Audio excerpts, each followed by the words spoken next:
Quiero invitarle, por favor, a abrir su Biblia en Colosenses capítulo 1, versos 15 al 17. Vamos a leer desde la segunda parte del verso 15. La semana pasada prediqué de la primera parte, respecto de que Cristo, Él es la imagen del Dios invisible. Hoy vamos a escudriñar la segunda parte del verso 15 hasta el verso 17. Y dice así: porque en Él fueron creadas todas las cosas, las que hay en los cielos y las que hay en la tierra, visibles e invisibles, sean tronos, sean dominios, sean principados, sean potestades. Todo fue creado por medio de Él y para Él. Y Él es antes de todas las cosas, y todas las cosas en Él subsisten. Qué hermoso texto. La semana pasada compartimos sobre esta relación que tiene el Hijo Jesús con Dios Padre, ¿no? Y vimos esta relación de que Cristo es la imagen del Dios invisible, aquella luz inaccesible que la Escritura define y nos muestra como el Dios eterno. Aquel Dios se hizo carne y habitó entre nosotros y se mostró a nosotros. ¿Por qué? Porque tenemos la necesidad de ver, o sea, somos tan curiosos, somos personas que estamos tratando siempre de ver, no nos basta solamente con percibir o escuchar, sino queremos ver, somos copuchentos. La verdad es que somos medios copuchentos. Y siempre estamos ahí, queremos ver, bueno, Dios sabe cómo somos. Y en esta naturaleza nuestra, Dios se mostró y se reveló, y el clímax de aquella revelación es la encarnación del Hijo. Y eso es lo que vimos en profundidad, vimos las aplicaciones la semana pasada. Pero hoy hablaremos sobre la relación que tiene este mismo Cristo. Recuerden que la carta de Colosenses fue escrita justamente para argumentar a la iglesia de Colosenses la importancia de centrar en Cristo todo su ser. Cristo es suficiente, y ellos habían abrazado algunas doctrinas que estaban diluyendo la idea de Cristo. Cristo no era lo más importante, Cristo era algo intermedio entre Dios y los hombres, y esa idea de la insuficiencia estaba puesta en la mente de aquellos creyentes de Colosas. Pero entonces Pablo está argumentando, Cristo es la imagen del Dios invisible, tiene una relación de Cristo con el Padre, pero hoy día vamos a ver la relación que tiene Cristo con las cosas creadas. Porque Cristo tiene una relación directa con la creación, y esta creación lo pone a Él en una posición claramente muy superior a la que los colosenses estaban apuntando, creyendo. Ellos estaban minimizando, rebajando la idea de Cristo. Por eso hoy, en ese texto que leíamos recién, Pablo está argumentando esta relación con la creación para poder, ¿cierto?, que los colosenses entendieran que Cristo no es cualquiera, que Cristo no es simplemente una emanación intermediaria entre Dios y los hombres, sino que Cristo es Dios, Jesús es Dios, y Él debe ser adorado y seguido y respetado como Dios Padre. Por eso en 3 puntos vamos a desarrollar la enseñanza de hoy día. El primero es primogénito, es preeminente, es la idea de qué significa y explicar qué significa primogénito. El segundo punto es primogénito por el tipo de relación con el universo.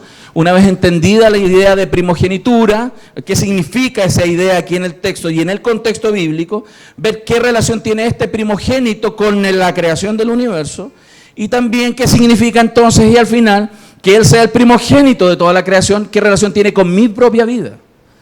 Porque la teología, que es el estudio de Dios, de repente a veces los cristianos piensan que teología es solo para algunos. No, todos somos teólogos. Todos somos teólogos. ¿Por qué? Porque estamos estudiando a Dios, estamos conociendo a Dios, estamos investigando, estamos descubriendo, se nos está revelando Dios, somos teólogos. El problema no es que los cristianos sean teólogos o no. El problema es que si somos buenos teólogos o malos teólogos. Esa no es una idea mía, es una idea que plantea R.C. Sproul, donde él cuenta en uno de sus libros que el problema de los creyentes es que no escudriñamos profundamente las Escrituras, por lo tanto no siempre tenemos la mejor y correcta idea de Dios.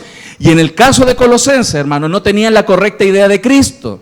Y nosotros hoy día, hermanos, queremos centrar nuestra vida, nuestra mente y nuestro corazón en saber quién es Jesús. ¿Y qué significa entonces que Él sea el primogénito? Esta idea de primogénito, hermanos, ha sido controversial. Y eso hay que reconocerlo. A lo largo de la historia, en la propia iglesia, no ha sido un tema simple. Hubo discusiones históricas en los primeros siglos que causaron incluso concilios que se formaran concilios para discutir esta supuesta herejía que estaba apareciendo y que se declaró como herejía en el concilio de Nicea, que era la idea del arrianismo. El arrianismo no reconocía que Jesús era Dios. Y esta discusión a lo largo de la historia se ha seguido desarrollando y algunas denominaciones no cristianas, con claridad lo digo, han puesto a Jesús como alguien inferior, alguien creado. ¿Por qué? Por este versículo. ¿Dónde se basa todo el error del arrianismo y las derivaciones que vamos a mirar de alguna manera hoy día? Es porque ellos no han entendido qué es lo que Pablo y en el contexto judío se entendía como primogénito. Esto claramente entonces, como decía, ha sido controversial, porque cuando alguien dice primogénito, lo que típicamente se piensa es aquel que nació primero, cronológicamente, ¿no? Entonces uno dice, ok, yo tengo 2 hijos y el que primero nació, ese es mi primogénito, porque es la idea más básica y clásica de entender, porque literalmente la primera acepción de esa palabra significa el que nació primero. Pero, ¿cuál es el problema? ¿Significa entonces que cuando se dice que Cristo es el primogénito es porque Él es alguien creado? Esa es la discusión que ha sido histórica. Entonces Jesús no es Dios eterno. Jesús fue creado por el Padre en algún momento. A lo mejor podría ser el primero que fue creado antes que el resto de las cosas. Y esa discusión fue discusión histórica en la iglesia, se llevó a concilios, se catalogó como herejía, pero lamentablemente, hermano, como iglesia, como cristianos, como no estudiamos, no escudriñamos las Escrituras, ni estudiamos la historia nuestra, de dónde venimos, hermano, nosotros como cristianos evangélicos a veces tenemos una desconexión histórica tremenda.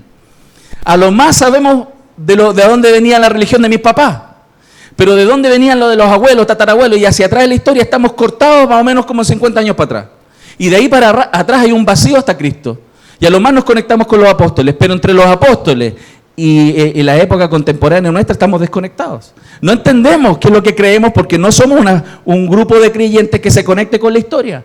Y porque no nos conectamos con la historia bíblica y la historia universal que muestra el desarrollo de la iglesia, también cometemos los mismos errores, porque aquel que olvida la historia está condenado a repetir los mismos errores. Si usted no se acordara que alguna vez cometió ciertos errores, ¿qué va a pasar? Es muy probable que vuelva a cometerlos. Entonces, este es un problema que ha sido controversial, fue catalogado como herejía. El problema de esto es que hay que interpretar en su contexto, porque la Biblia se interpreta a sí misma. Un texto que pudiese ser no claro, la gracia de la palabra de Dios que tiene iluminación transversal a lo largo de la Escritura. Uno puede ir mirando el resto de la Escritura y ir mirando e interpretando cierto texto que pudiese ser un poco complejo para nosotros a la luz de otros textos. Y en ese sentido, lo que hicieron estos herejes, y lo digo con claridad porque así fueron catalogados, fue distorsionar la idea. Para un judío, hermanos, para un judío, el primogénito no necesariamente significa aquel que nació primero cronológicamente. Para el judío, primogénito es aquel que tiene la mayor importancia en cierta esfera, en cierta realidad. Por ejemplo, cuando nosotros miramos Éxodo 4:22, dice así: y dirás a Faraón, Jehová ha dicho así, Israel es mi hijo, mi primogénito. Hablando del pueblo de Israel, Dios dice que su pueblo Israel, aquel que él formó llamando a Abraham, Dios lo llamó de su primogénito. Pregunto, ¿fue el primer pueblo que habitó la tierra? No. Cronológicamente había más pueblos. Sin embargo, Dios llamó primogénito porque fue el que a él le dio cierta bendición, cierta importancia, cierta preeminencia sobre el resto de los pueblos. Hay otros casos, hermanos, que están en la mente de los judíos, y cuando Pablo habla sobre esto, se le viene seguramente todo el contexto histórico que él tiene. En la historia, por ejemplo, Esaú y Jacob, ellos dos que fueron hermanos, Esaú fue quien nació primero. Pero ¿quién fue el primogénito? Jacob, porque la bendición le fue dada y otorgada finalmente ¿a quién? A Jacob, que no era el primero que nació. En otro caso, los hijos de José, el hijo mayor de José se llamaba Manasés, pero ¿quién recibió la primogenitura? Efraín, que no era el primero que nació cronológicamente. La primogenitura entonces, hermanos, en la mente de los judíos es aquel que tiene la primacía, aquel que tiene la bendición, pero al mismo tiempo es el responsable, cuando cae sobre él la primogenitura, es el responsable de la administración de los bienes de quien le otorga la primogenitura. En la parábola, por ejemplo, del hijo pródigo, se muestra que el hermano mayor tenía bronca con el hermano menor, ¿cierto? Aunque es una historia metafórica, no es una historia real. El hermano mayor tiene bronca con el hermano menor porque había despilfarrado los bienes de su padre, ¿cierto? Se habían malgastado los bienes. ¿Pero por qué se enoja? Porque él es el primogénito. En este caso, el primogénito se enoja, aunque era el mayor cronológicamente, pero ¿por qué se enojó? Porque él tenía a cargo, ¿qué? La administración de los bienes. Entonces, no está bien que su hermano se farree el dinero que su padre le dio. Todas estas ideas y varias otras en el texto, en la Biblia, nos está mostrando que la primogenitura, entonces, no es el primer orden cronológico de nacimiento, sino aquel a quien se le ha otorgado por alguna razón, en el caso bíblico, por gracia, la preeminencia, la primacía, la autoridad de estar por sobre los demás en el sentido de recibir los bienes y administrarlos. Por todo esto, hermanos, en el caso de los herejes que estaban ahí en Colosenses, que Pablo está atacando, ellos planteaban, hermanos, que como la materia era mala, porque ellos están influenciados por la filosofía griega, como la materia, la filosofía griega, ciertas corrientes de filosofía griega, la materia en sí es mala, no es buena. Y como es mala, Dios no podría haber creado la materia. Entonces se le mezcla esta idea filosófica griega de que la materia es eterna, siempre ha existido, y hay un Dios que vino y de alguna manera toma esta materia y la transforma. Esa es filosofía griega, no sé si usted lo había sabido, en el colegio lo pasan. Y esa filosofía griega estaba introducida entonces en la idea de la iglesia. Y ellos empezaron a mirar a Jesús entonces, ya no como el Dios creador, porque él no... Dios no podía estar en contacto con la materia, sino que él entonces era alguien inferior a Dios, un semidios que de alguna manera podía poner contacto con la materia y crear las cosas. Reconocían que él era el creador, pero no reconocían que él era Dios, Dios eterno, era alguien inferior. Y eso es lo que claramente corrige. La Biblia está diciendo, hermanos, con claridad, que Cristo es antes de todas las cosas. Las cosas fueron existencia, mas Dios fue quien existió desde siempre. Y aquí hay tres líneas, por ejemplo, que usted quizás va a reconocer hoy día. Una de ellas, que no tiene claridad respecto de quién es Cristo, son los testigos de Jehová. Para nosotros los testigos de Jehová, ellos no son cristianos, aunque hablan de Cristo.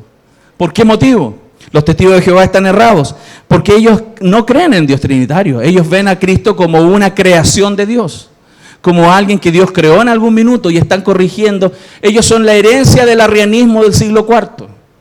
Es una herencia. Entonces, nosotros estamos en contra de ese punto. También diferimos, por ejemplo, del mundo musulmán. ¿Cómo ven los musulmanes a Cristo? Ellos saben de Cristo, hablan de Jesús, pero ¿cómo lo ven? Como un gran profeta. Jesús para ellos es un gran profeta, uno más de un grupo de profetas grandes en la historia de la idea musulmana. Pero también están los espiritistas, aquellos que mezclan la divinidad de Dios con el mundo trascendental y los espíritus, y ellos ven a Jesús, lo reconocen, pero como el gran iluminado, como aquel que tuvo una iluminación muy fuerte en su interior. Es más, les voy a mostrar que en el caso de los espiritistas, que serían una de estas alternativas de desviación sobre la idea de Cristo, ellos tienen una cierta frase, incluso reconocen ciertos aspectos de Jesús, pero no lo reconocen como Dios. Y eso es lo tremendo, hermano, eso es lo tremendo. Quiero que usted tenga claro que ninguno de ellos no cree en Jesús, pero no creen pero de la manera incorrecta. Ellos tienen un problema, no están mirando a Jesús como debe ser mirado, ellos lo rebajan, ellos rebajan la idea de Cristo. Por ejemplo, miren lo que dice la pregunta 625 del libro de los espiritistas. ¿Cuál ha sido el arquetipo más perfecto que Dios haya otorgado al hombre para servirle de guía y de modelo? ¿Quién? ¿Ved? A Jesús. Imagínate, los espiritistas que mezclan religión y espiritismo, ellos dicen, Dios creó a Jesús para que Él fuera nuestro modelo. Entonces, si tienes que tomar una decisión es ¿qué haría Jesús? Él, síguelo a Él. Él es tu ejemplo. Jesús para ellos solo un ejemplo a seguir. El problema es que para muchos cristianos también Jesús es eso. Solo un ejemplo a seguir. Un ejemplo de moralidad, un ejemplo de forma de vida, un ejemplo de servicio, un ejemplo de sacrificio. Y eso es todo. Y esa idea reducida de Cristo está minimizando quién es Dios, que Él es Dios. Y eso es tremendo. Miren el comentario de Alan Kardec, que es parte de los espiritistas. Es Jesús para el hombre el arquetipo de la perfección moral a que puede aspirar la humanidad en la tierra. Dios nos lo ofrece como el modelo más perfecto y la doctrina que ha enseñado es la más pura expresión de su ley, porque estaba animado del Espíritu Divino. O sea, había un flujo de divinidad en la vida de Jesús que lo transformó para ser nuestro modelo. Y fue el ser más puro que haya aparecido en la tierra. Suena bonito. Y muchos podemos creer que Jesús es solo eso, un modelo a seguir. Y eso es grave, es una herejía. Está incompleta la mirada de Cristo. Jesús es todo, es el Señor, el dueño de todas las cosas. Y Pablo está intentando explicar y poner en el centro y la explicación correcta para la iglesia de Colosas, y es lo mismo que Dios está haciendo para nosotros hoy día, que miremos a Jesús como debe ser mirado. ¿Cómo miramos a Jesús a veces? Por las películas. Y tenemos la idea de Jesús, el siervo sufriente. Y lo vemos ahí, que se sacrificó por nosotros. Y eso es grandioso. Eso no lo estoy menospreciando. Pero no nos quedemos solo con la idea del sacrificio. Porque después de que fue sacrificado, Él murió, resucitó y está sentado a la diestra del Padre, reinando sobre toda la creación. Y está ahí por algo y para algo. ¿Lo estamos viendo, mi familia? Entonces, la mirada incompleta de Cristo ha distorsionado nuestra práctica, como le pasó a la iglesia de Colosas. La iglesia de Colosas cayó en herejía y prácticas incorrectas porque la teología, su mirada de Cristo era imperfecta. Y lo que estamos haciendo hoy día es tratar de traer luz a nosotros para mostrar por qué, como estos movimientos que han aparecido, que son herejías, desde el mundo musulmán, que ven a Cristo como un profeta, los espiritistas como un iluminado, y en el caso de los testigos de Jehová como un intermediario, alguien creado, no Dios, están mostrándonos claramente un problema serio, y eso se deriva al final en la práctica respecto de su relación con Dios y su palabra. Ahora, ¿por qué entonces mostramos estos movimientos? ¿Por qué? ¿Por qué es importante? Porque ninguno de ellos, como dije recién, nos dice que Jesús no es importante. Todos lo reconocen, que es ministro, que es hombre, que es profeta, pero sin duda eso no basta. Y yo puse ahí, resumí de la siguiente manera. Jesús no es simplemente el mayor de los creados, Jesús no es simplemente el mayor de los maestros, Jesús no es simplemente el mayor profeta, Jesús no es menos que el Señor del universo, de todo lo creado. Él es el primogénito, el que tiene la primacía de toda creación. Lo que está haciendo Pablo entonces es trazar una línea, hermanos, una línea para mostrar con claridad la diferencia entre los que creen que Jesús es importante y los que creen que Jesús es el Señor del universo. Porque es muy distinto pensar que Jesús es importante que pensar que Jesús es el Señor del universo.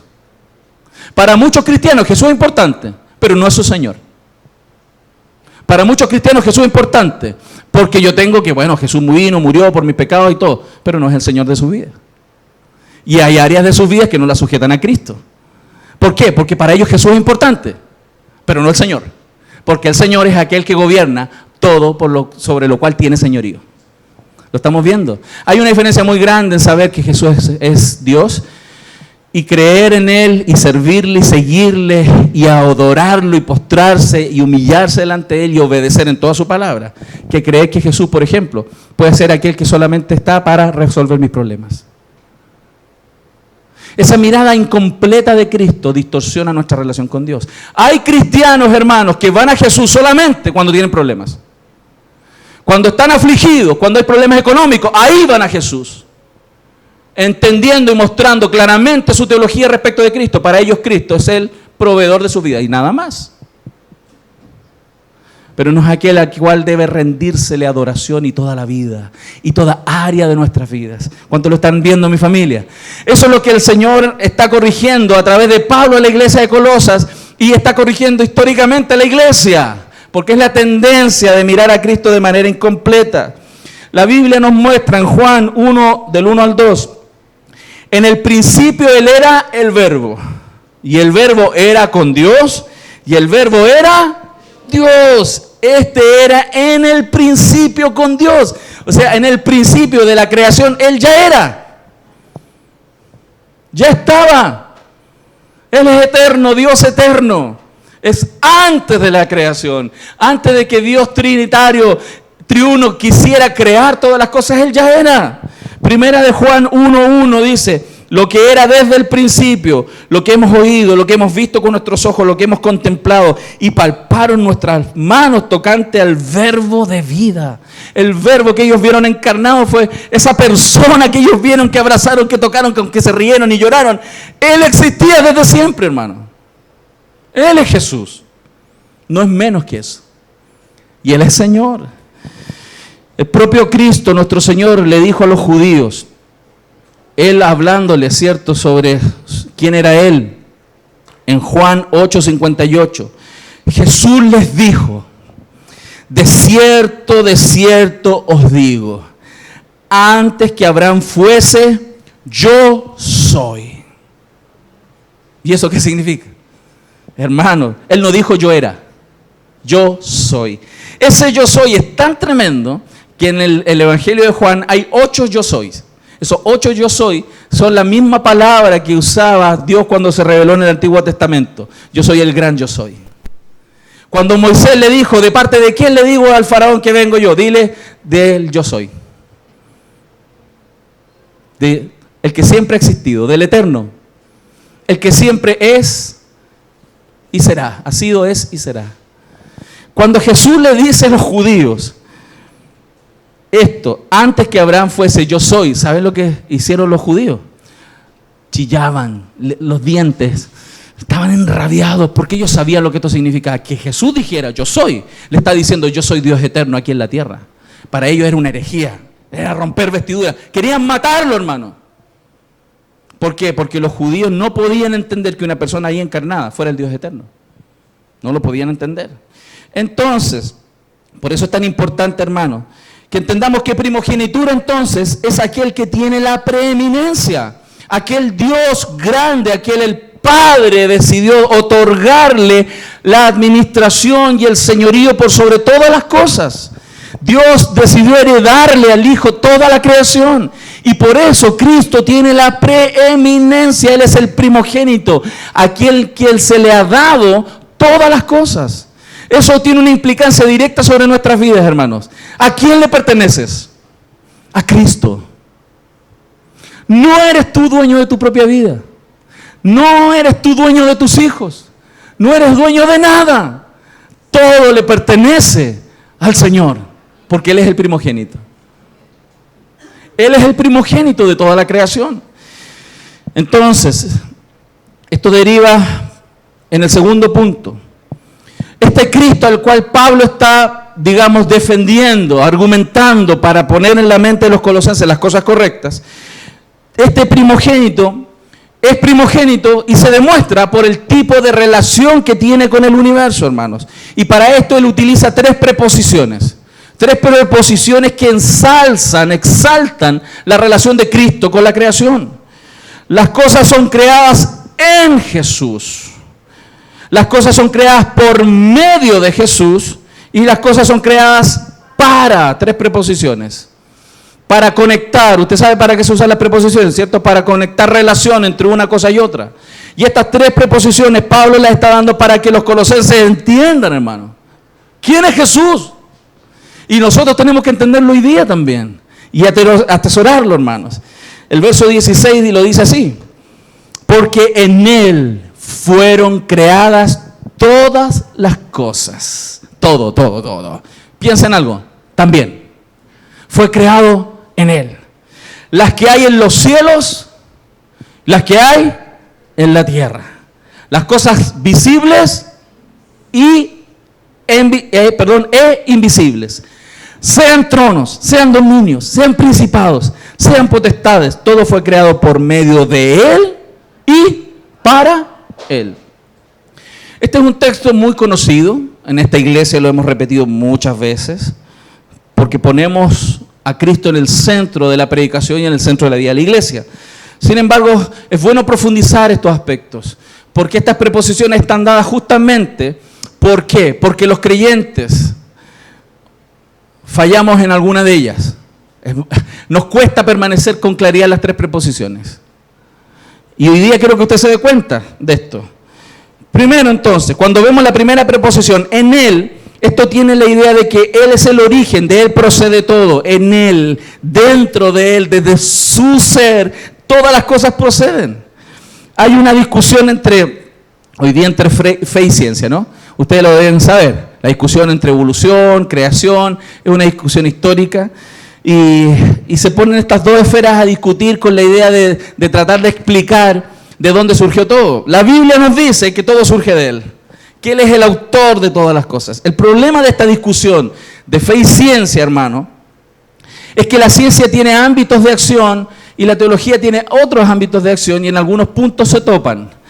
Cuando hablamos de ciencia, vemos que la ciencia funciona para explicar, ¿cierto?, la operación de las cosas. Los materiales, su resistencia, el origen, resultados, etc. E intenta saber cuándo las cosas suceden o cuándo sucedieron. Pero en el caso de la fe, de lo que la Biblia nos dice, con claridad nos dice por qué y cómo se originaron todas las cosas. Son ámbitos distintos. ¿Y para qué son? ¿Y cómo sucedió todo? ¿Y cuándo sucedió? Entonces no hay un conflicto entre razón y fe. La fe claramente explica más ampliamente lo que la ciencia no puede ver, más la ciencia puede explicar con claridad, y si los presupuestos con los cuales miramos los datos son correctos, puede explicar con claridad lo que la Biblia muestra. No hay problema con eso. El problema, hermano, que sucedía en este lugar de Colosas, es que ellos no estaban viendo que Jesús tenía una relación directa con la creación y ellos estaban buscando alternativas para solucionar sus problemas. Ellos estaban buscando en ángeles, ellos estaban buscando en ritos, ellos estaban buscando en ciertas terapias de autoflagelación, de autocontrol, para poder mejorar. ¿Se fijan? Ellos creían que con esas terapias de autocontrol, con esta búsqueda de seres angelicales, con el cumplimiento de ciertos calendarios rituales, ellos iban a poder perfeccionarse. Y no es así. Ellos estaban poniendo su vista en las cosas creadas antes que el Creador, que es bendito por los siglos. Y Pablo entonces está mostrando entonces la relación de Cristo con toda la creación para que se den cuenta que si yo estoy yendo a las cosas creadas, estoy errando, estoy apuntando más bajo. En vez de apuntar arriba a Cristo, que es el Señor de toda la creación, estamos apuntando a las cosas creadas. Estamos buscando en la sabiduría humana. Estamos buscando lo que cree el hombre y no lo que Dios es, ni quién es. Por eso, hermano, Pablo muestra que Cristo es el creador de los cielos. Piensa un poco en eso. Explore así. Si quiere, cierre los ojos. Proyéctese en el cosmos. Vamos por el universo, viajando por el cosmos. Enorme. La frontera final, decía, ¿cierto?, Star Trek. La frontera final. El cosmos enorme, millones de estrellas. Estuve leyendo un poco sobre el tamaño del universo y toda esta investigación. Los seres humanos están absortos con la grandeza del universo. Hay una estrella que se llama Betelgeuse, que el diámetro de esa estrella es la distancia que hay entre nuestro Sol y el planeta Tierra. El tamaño de estrella. Una cosa tremenda. Ese cielo inexplorado, ese cielo grandioso, lleno de galaxias, estrellas y cosas, todo eso enorme fue creado por Jesús. Todo eso. Él es más grande que los cielos. La Biblia dice que los cielos de los cielos no te pueden contener, Señor. Dios es más grande. Pero nuestros ojos se nublan y ponemos la vista en las cosas creadas antes que en el Creador. Ponemos nuestra esperanza de solución a nuestra vida en las cosas creadas antes que en el Creador. Y eso es un error. La tierra, todo lo que Dios creó aquí en la tierra, bajemos, aterricemos. Caímos al planeta Tierra. Miremos la Tierra, todo lo que está aquí, toda su biología. Miremos las células, miremos los bichitos chiquititos, los grandes animales marinos, las aves, toda esa creación. Entremos en uno de ellos, miremos sus células, miremos sus articulaciones, miremos cómo funcionan, su metabolismo, todos sus sistemas internos de irrigación, de funcionamiento, de comunicación eléctrica, de las neuronas, todo eso, toda esa complejidad tan profunda, Jesús la creó.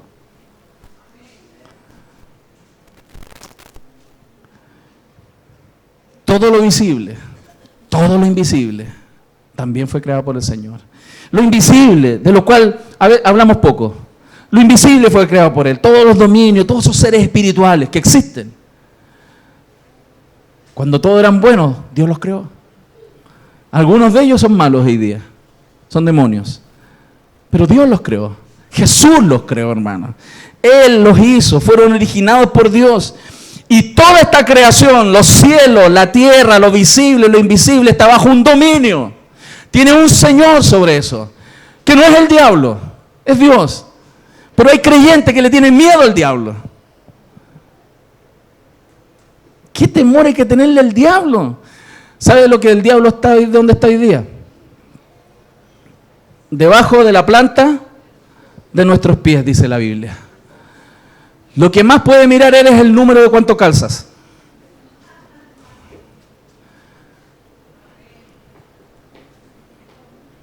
Y hay cristianos que vienen asustados de los demonios y tienen espantacuco para dormir. Qué tremendo. ¿Por qué? Porque ellos se rinden a las cosas creadas antes que al Creador.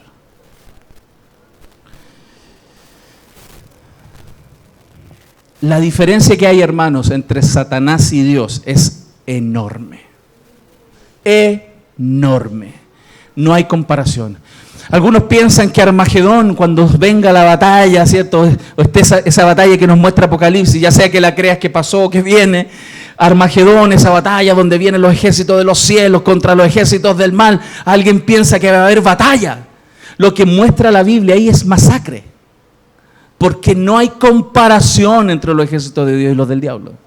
Ahí no hay batalla. La batalla es donde disparan para un lado, después disparan para el otro, y avanza un poco uno, avanza un poco otro. No, en Apocalipsis se muestra una masacre instantánea, porque no hay comparación entre los ejércitos de Dios y los de Satanás. Porque Jesús es el Señor, Él es Dios, y así tenemos que mirarlo. La creación, hermanos, entonces, la creación está dando testimonio en silencio. Está dando testimonio en silencio de la sabiduría e inteligencia del Creador de todas las cosas.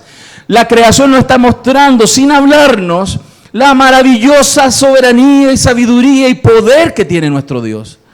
Y a veces tenemos que mirar la creación más seguido para poder darnos cuenta de aquella sabiduría, para darnos cuenta, hermano, de ese poder. Y a veces estamos asustados frente a la vida porque no estamos mirando el tremendo Dios que tenemos, hermano. ¿Se da cuenta? La Biblia dice en el Salmo 19, 1 al 4, los cielos cuentan la gloria de Dios y el firmamento anuncia la obra de sus manos. Un día emite palabra a otro día y una noche a otra noche declara sabiduría. No hay lenguaje ni palabras, ni es oída su voz. Por toda la tierra salió su voz. ¿Cómo? ¿Es oída o no es oída? Está hablando de esto que la creación habla. La creación es testigo fiel, es una muestra, es un testimonio.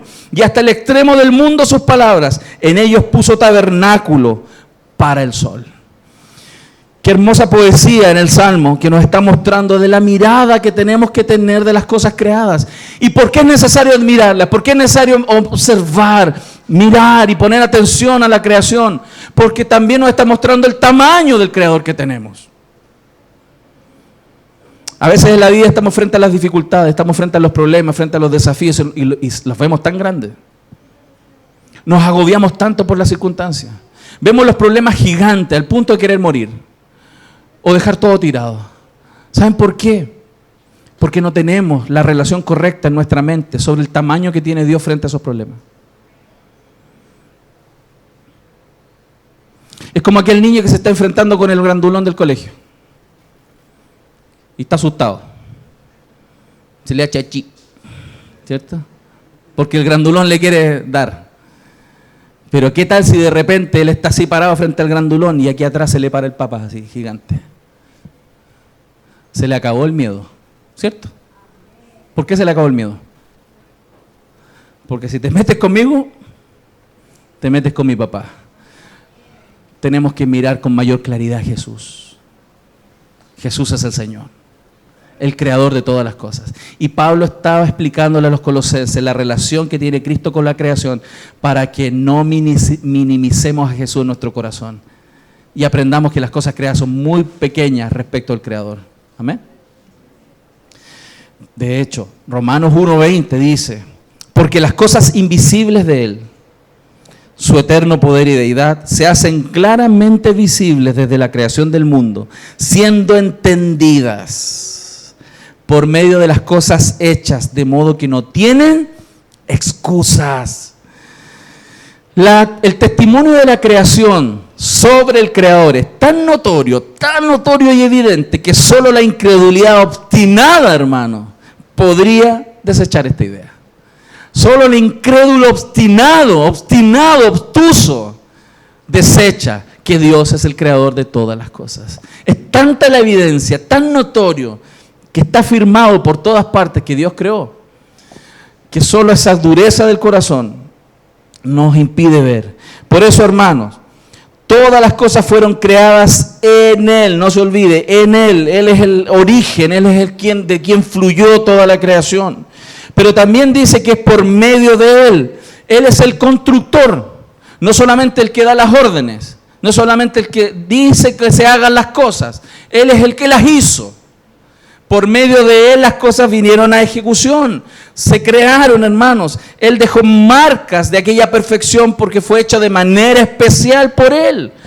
Los científicos hablan hoy día de una sintonía fina. ¿Han escuchado esa idea?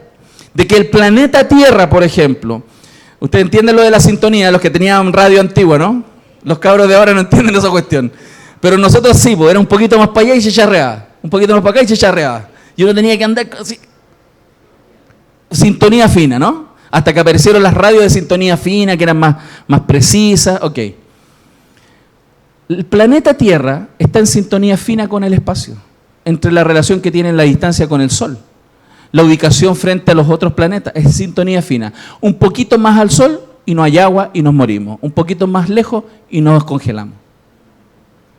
Y eso está reconocido. El lugar del planeta es tan perfecto que no hay otro. No hay otro. Dios creó, dice el Salmo, este planeta de esa manera para ser habitado. Los demás no están habitados. Y lo dice el texto, lo dice la Biblia. Y en eso de sintonía fina, de que Él lo hizo de manera perfecta, cuando miramos la creación. Si usted mira a la persona que tiene al lado, es perfecta creación de Dios. ¿No será tan bonito? No. Son hermosos, ¿no? Hermosos, preciosos, creación. Lo dice usted porque está enamorado, ¿no?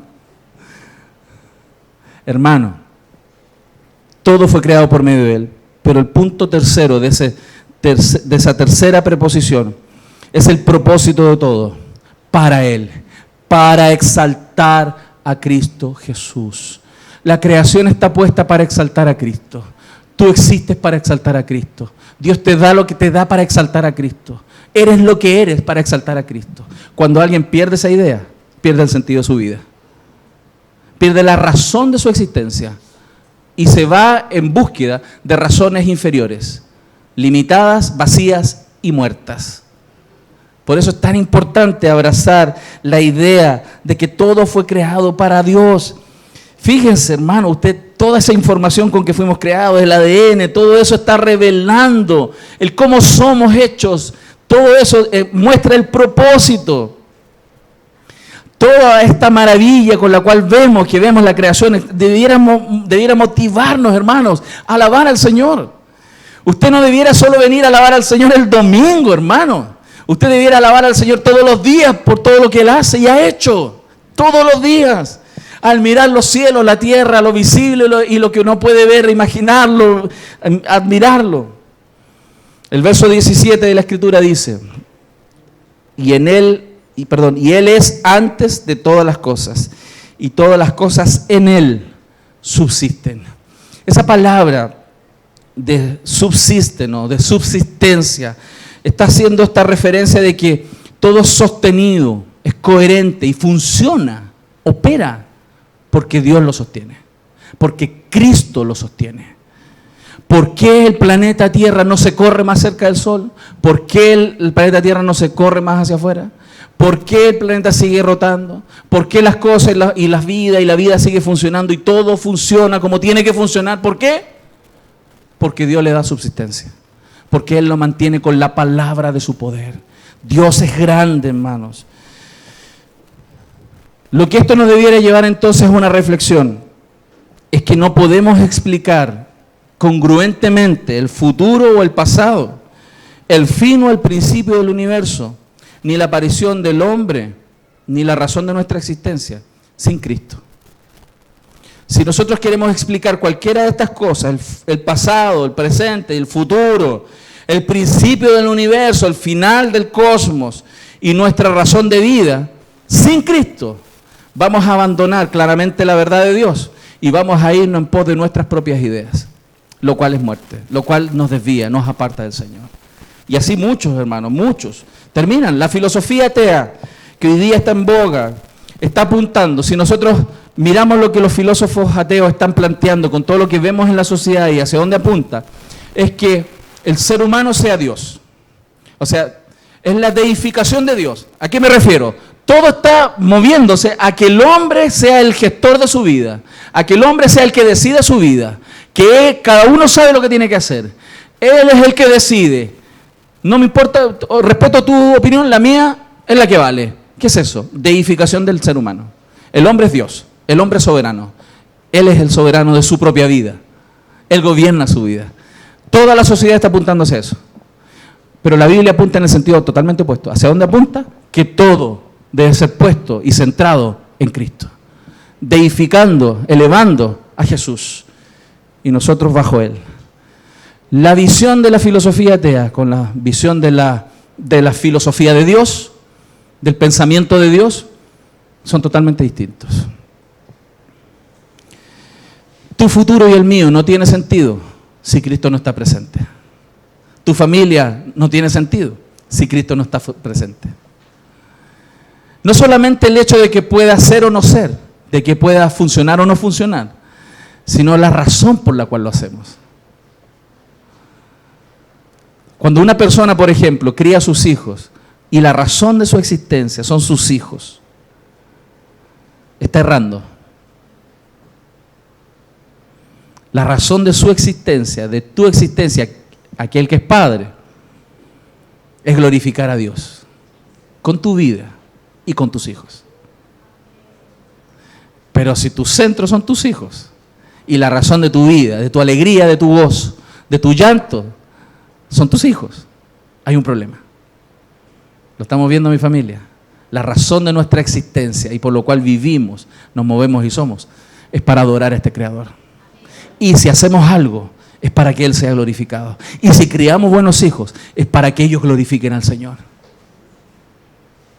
Y si santificamos nuestras vidas, si nos apartamos del pecado, si dejamos de mirar pornografía, si dejamos de robar, si dejamos de mentir, si dejamos de hacer cosas impropias, es por Dios y para Dios. Amén. Entonces, creo en Dios de que estamos mirando a Jesús más grande. Creo en Dios que, al igual como le debe haber pasado a la iglesia de Colosas, al leer la carta de Colosenses, Cristo se hace más grande en nuestro corazón. Cristo se está viendo más grande. Y si es más grande, tiene que eso impactar en nuestra vida. Él debe ser el primogénito entonces en mi propia vida. Y en ese sentido, tenemos que ver algunas repercusiones de esto, como les decía. Tenemos la tendencia a olvidar los distintos aspectos de la respuesta que Pablo le da a los colosenses. Fíjense que él usó 3 preposiciones, ¿cierto? 3 preposiciones. La mayoría de los creyentes, hermanos, tienen claro que Jesús es el Señor. Si yo les preguntara, ¿Jesús quién es? El Señor. ¿Él es el creador? Él es el creador. La mayoría de los cristianos lo saben. A lo mejor les falta interiorizar más la idea como lo estamos haciendo hoy día, pero sería extraño que un cristiano bíblico diga Jesús no es el creador, ¿no?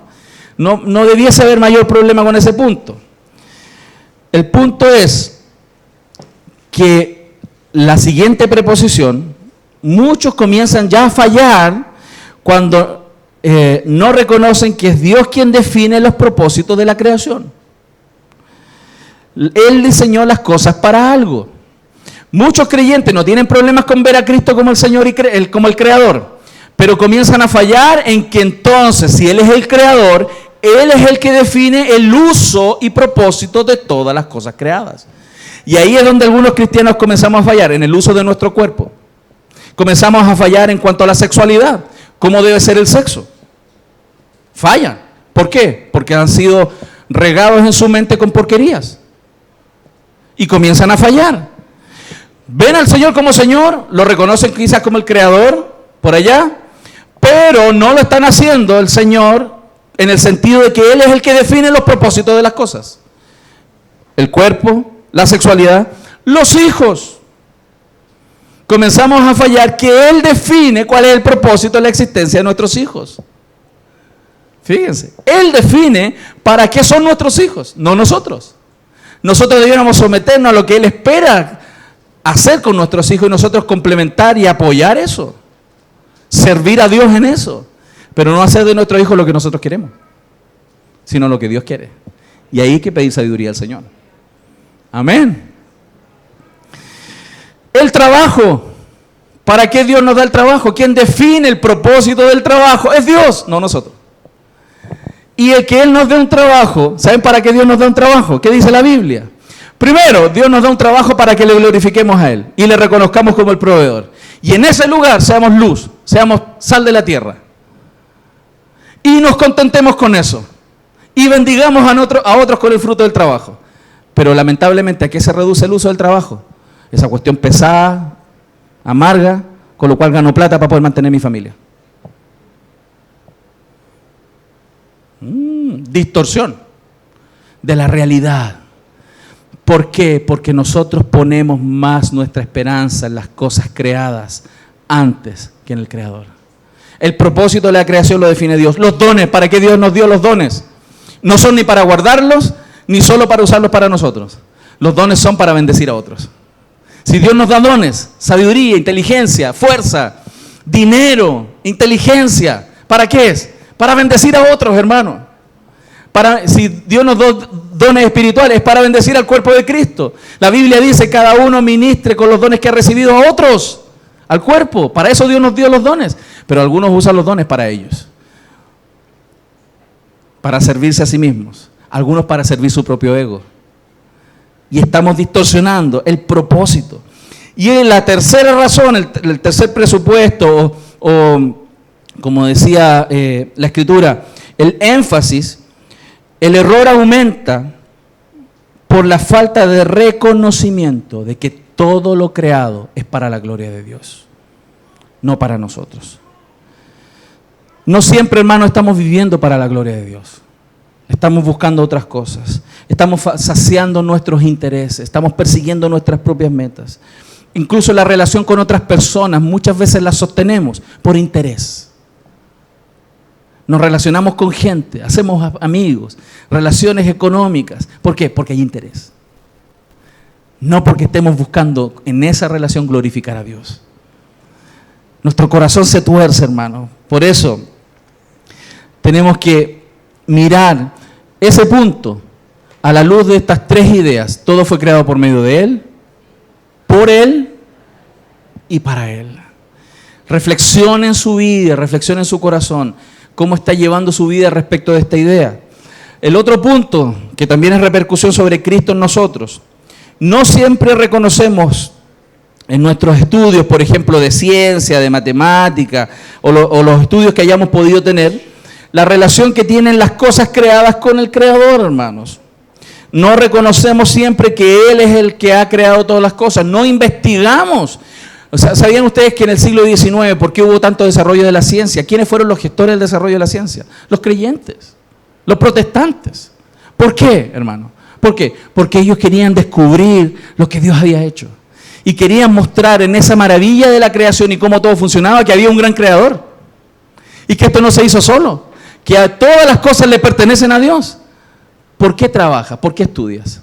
¿Cuál es la razón de estudiar lo que estudias? ¿Glorificar a Dios? ¿O porque quieres tener un cartón para ganar plata? Jóvenes, ¿cuál es la razón de los estudios? ¿O vamos y estudiamos porque el papá quiere que estudiemos solamente? ¿Por qué? Si la razón de nuestra existencia no es la gloria de Dios, estamos perdiendo nuestra vida. Estamos exaltando al hombre, o a nosotros mismos, o al papá que quiere que estudiemos. ¿Aló? Todo lo que hagáis, de hecho o de palabra, hacedlo como para el Señor. Porque tú y yo, joven y viejo, le debemos nuestra vida y el sentido de nuestra vida, nuestro pasado, nuestro presente y nuestro futuro, al Creador de los cielos. Amén. Y eso nos lleva a un tercer punto, que reflexiona sobre la preeminencia de Cristo sobre nosotros. Tener entonces el contentamiento en el foco correcto. La iglesia de Colosas estaba encontrando contentamiento en otras cosas y no en Jesús. Estaba buscando una fuente de solución a su vida en otras cosas. Eso también pudiese pasarnos a nosotros, hermanos. También pudiese hoy día pasarnos a nosotros. Encontrar nuestro gozo y nuestra paz por personas a nuestro lado. Por relaciones que queremos buscar. Y creer que una cierta relación con cierta persona o personas nos va a generar el suplir la necesidad que tenemos. ¿Saben ustedes, hermanos? Que Dios no creó a nadie. No creó a nadie. Y vuelvo a repetir, no creó a nadie para que supla tus necesidades. Hay uno solo no creado que existe para suplir tus necesidades. Y ese se llama Jesús. ¿Estamos viendo, mi familia? Dios usa intermediarios, pero Él es el suplidor. ¿Lo estamos viendo? ¿Cuántas veces estamos más preocupados del dinero? Porque si no tenemos el dinero estamos mal. Y nuestra emocionalidad y nuestro ánimo o desánimo está en función de cuánto dinero tenemos. ¿Full o en ti? Lleno, vacío. Lucas, sin Lucas. Y nuestro ánimo es proporcional a eso. Y es tremendo. Tremendo, hermano. Recuerdo una experiencia que tuve una vez. Esas experiencias pastorales, anécdotas, ¿no? Que una vez un problema de dos personas que tenían problemas de dinero y un problema económico entre ambas partes, y estaba una supuesta deuda y que uno debía una cosa, el otro decía que no tanto, entonces que no era tan así, entonces como no se podían poner de acuerdo, me dijeron, pastor, nos puede ayudar y puedes decir tú cuánto es la cifra que hay que cortar el cake aquí. Entonces, tenía a los dos aquí al frente. Entonces, suponte, él quería 10 y él quería 0. El que quería pagar 0 o 1 y el que quería recibir quería 10.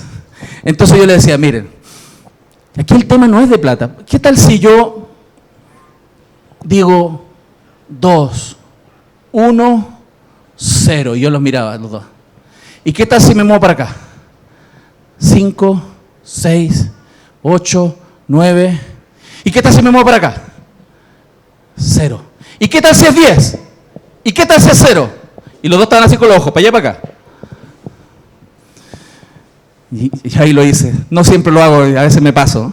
Golpeé la mesa así fuerte. ¿Se dan cuenta de la estupidez grande esta? Les dije. Que su gozo o alegría depende de cuánta plata van a recibir o pagar. Y no están viendo que aquí lo más importante es la relación entre ustedes. Qué tontos son, les dije. Qué tontos. Muchas relaciones de nosotros depende de cuánta plata tenemos o no tenemos, recibimos o damos. En vez de poner nuestros ojos en lo que Dios dice y a quién le debemos respeto y honor en nuestras relaciones. ¿Lo estamos entendiendo, mi familia? ¿Cuántas veces las personas buscan tener relaciones o cosas que les realicen? Se quieren realizar por relaciones o personas y se quieren realizar en sus hijos, en su pareja, en su trabajo, en su ministerio y sentirse bien con ellos mismos por eso. Y si no les funciona, están arruinados. Y se sienten mal y se quieren morir. Cristo es así de pequeño en esos corazones. Nuestra realización, ¿saben de qué viene? De ser hijos de Dios. No por lo que hacemos. Porque muchas veces Dios va a impedir que hagamos cosas. otras veces nos va a facilitar las cosas. Porque Dios no está persiguiendo su meta, hermano. Su meta no es que hagamos o no hagamos cosas. Su meta es que le adoremos a Él y le sirvamos y tengamos una relación profunda con Dios. Que tengamos amor por Dios y amor por las personas. No tanto lo que hacemos, hermano. Eso quiere decir que aquel creyente que recibió a Cristo y al otro día se murió, está mal, pobrecito, no se va a realizar. Creyó y se murió. El tipo de la cruz, el ladrón de la cruz, qué pobre, no se pudo realizar, qué vida más miserable, no se realizó en su vida, creyó y se murió. Hermano, la vida no es eso. Su realización no es por tener nietos espectaculares ni hijos espectaculares. ¿Sabe por qué es la realización de todo lo que estamos aquí? De pertenecer a una familia, la familia de Dios. Esa es nuestra realización. ¿Estamos viendo? Eso es lo importante. Y no que tenga mucho, ni que tenga poco.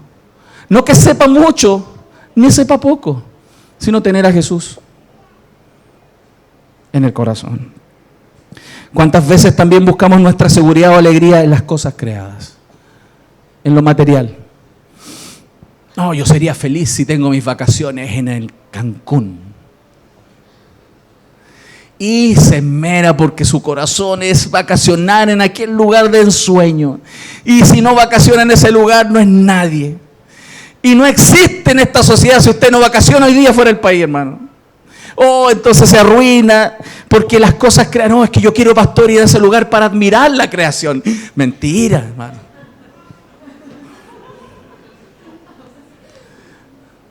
Y usted le cree a esos tipos que le dice, vaya, disfrute de estas vacaciones en 48 cuotas. Vaya, disfrute una semana y sufra 4 años, hermano.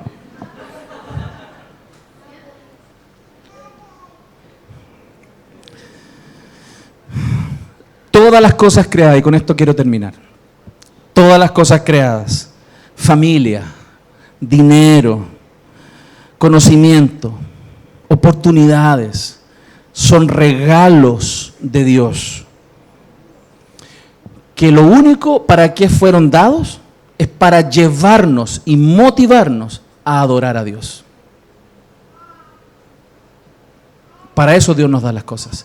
Para que observemos que eso que está ahí es porque Él lo dio. Que si esa oportunidad, si tú tienes un hijo, Dios te lo puso ahí para que le adores a Él y le des gracias por eso. Y lo cuides y lo guíes. Todas esas cosas creadas son entonces dadas y motivadas para que Dios sea glorificado. Si hay algo en el lugar inadecuado, si Cristo no está en ese centro de adoración, va a haber alguien más, lo cual eso se llama idolatría. Si el trabajo que Dios te dio hoy día no te está llevando a adorar a Dios, ¿aló? Si el trabajo que desempeñas hoy día no te está llevando a agradecer y honrar a Dios y estar contento con eso, el trabajo en tu corazón está en un lugar indebido. ¿Ok? Entonces, cada cosa, trabajo, familia, debería entonces llevarte a adorar a Dios. Si el Señor es el Señor de la creación para mi vida, si Él es el dueño del universo, si Él es el Rey de mi alma, debería ser alentado entonces porque nuestra vida entonces está en sus manos. Si de verdad yo reconozco que Jesús es el Señor de toda la creación, yo debiera estar así, tranquilo. Porque si Él es capaz de hacer todo eso, el universo, lo pequeño, lo grande, lo chico, lo minúsculo, las fuerzas, visible, invisible, y todo está gobernado por Él. Si Él es capaz de eso, ¿a quién le debo temer? ¿A qué? ¿A quién le debiera temer, hermano? Aunque esté pasando momentos difíciles, no debiera temer. No tenemos nada que temer porque Él es el Señor. Simplemente entonces postrémonos y adoremos a este Señor. ¿Qué les parece? Le damos un aplauso a nuestro Rey maravilloso.